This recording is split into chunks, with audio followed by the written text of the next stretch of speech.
La Regione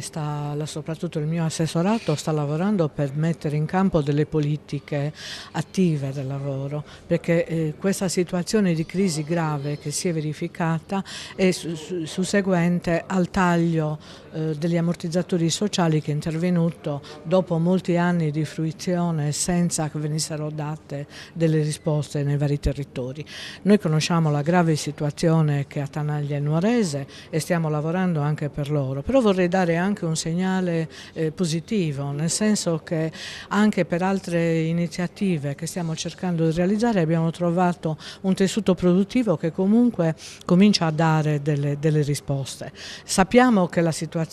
è grave, però stiamo lavorando per poter ricollocare questi lavoratori, non solo ricollocare i lavoratori che attualmente perdono gli ammortizzatori, ma anche per cercare di dare una risposta alle giovani generazioni che un lavoro non l'hanno mai avuto. Gli impieghi possono essere quelli che derivano da incentivi che vengono date alle iniziative sul territorio,